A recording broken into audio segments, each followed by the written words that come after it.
sini saya ingin mewawancari Bapak sebagai narasumber saya. Saya ingin bertanya mengenai seputar Weda.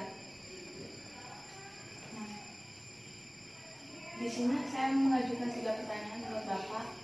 Mohon dijawab ya Pak ya.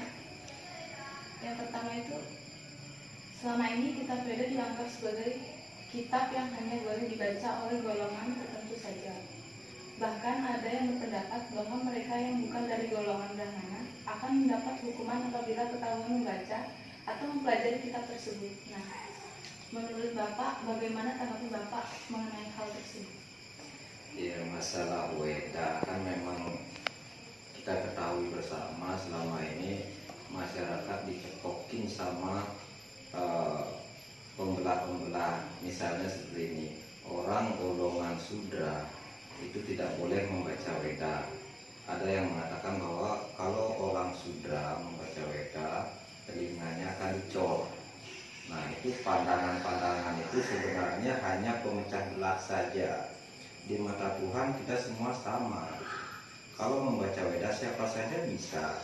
Nah, itu pecah belah itu terjadi pada tahun zamannya Belanda dulu masuk ke Bali, ketika Belanda memecah bahwa membuat catur kasta Brahmana, Ksatria, Waisya, Sudra. Hanya yang boleh itu hanya Brahmana sama Ksatria. Nah, itu dibawa sampai sekarang. Sesungguhnya nggak ada namanya catur kasta, yang ada itu catur warna gitu, tergantung pekerjaan. Sebenarnya siapa saja boleh, karena Weda itu ajaran-ajaran kebaikan, kitab suci kita. Kalau kita nggak boleh membaca kitab suci kita, ya mana kita tahu kan gitu. Ya, gimana? Terus yang kedua itu, bagi sebagian masyarakat Hindu di Indonesia, lontar dan kekawin juga dianggap sebagai sumber ajaran atau pedoman etika bagi kehidupan masyarakat itu sendiri. Nah, berdasarkan pemahaman Bapak tentang Weda, apakah lontar dan kekawin bisa dikategorikan sebagai Weda? Ya, lontar dan kekawin, dia dalam kategori Weda Semerti. Kita kan mempunyai kitab suci Weda dibagi menjadi 2, Sruti, Semerti. Sruti itu catur Weda itu, dan Semerti pembagiannya, contohnya Manawa Dharma Sastra, Bhagavad Gita, Sarasa Mucaya, termasuk lontar dan kekawin, dia bagian dari Weda Semerti.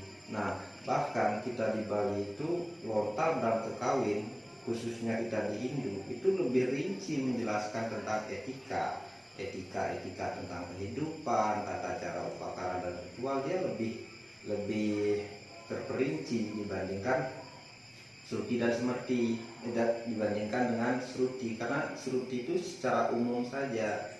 Kalau misalnya Semerti, dia lebih terperinci. Nah, dulu sebelum agama Hindu masuk ke Bali, kita mempelajari lontar dan kekawin, itulah acuan kita kan gitu. Memang lontar dan kekawin itu bagian dari Weda, yaitu Weda Semerti. Itu perlu kita pelajari. Terus Pak, kan kita tuh sering dengar kitab suci kita, bahkan kita tahu sendiri tuh kitab suci kita tuh Weda. Cuman kenapa masih banyak orang kalangan kita di agama Hindu itu masih banyak dari mereka yang tidak mempelajari Weda atau bahkan jarang memegang Weda? Nah, masalah masyarakat Hindu atau umat Hindu itu jarang memegang Weda itu ada banyak faktor. Yang pertama adalah mereka susah mendapatkan kitab suci Weda. Dibandingkan dengan kitab-kitab suci agama lain dijual di pasar itu banyak. Tetapi agama Hindu menjual kitab suci Weda hanya di toko-toko buku tertentu. Itu pun harganya lumayan. Satu kitab itu kalau nggak salah bisa sampai 200-300 ribu. Nah, sedangkan bagi masyarakat Hindu untuk membeli itu kayaknya ya bagi golongan yang menengah ke bawah agak susah. Nah, selain itu juga masyarakat Hindu ketika membaca Weda kebanyakan bingung juga. Kenapa? Bahasa dalam Weda itu bahasanya sangat dalam. Artinya ada yang menggunakan filsafat. Nah, itu jarang dimengerti. Nah, kita ketahui sendiri bahwa Weda itu takut dengan orang bodoh. Dalam artian bukan orang bodoh tidak bisa apa-apa, tapi salah mengartikan dari filsafat tersebut. Nah, artinya isi dari Weda itu takutnya disalah diartikan. Makanya masyarakat berpikir, buat apa saya baca seperti itu, nanti saya bisa gila dan lain sebagainya. Banyak kok fenomena-fenomena seperti itu. Dan masyarakat juga ketakutan gitu loh. Dikira bahwa ketika membaca Weda, oh orang ini sakti, orang ini itu paradigma di masyarakat, itulah kendalanya gitu. Padahal ketika kita mau membaca Weda, otomatis kan orang itu lebih tahu. Ketika dia sudah tahu, dia lebih mengerti. Ketika dia orang itu mengerti, dia bisa menerapkan seperti itu. Makasih ya Pak sebelumnya buat jawabannya atas pertanyaan yang saya ajukan. Semoga apa yang Bapak sampaikan tadi bisa bermanfaat dan bisa dimengerti oleh orang-orang. Oke, saya tutup Santi.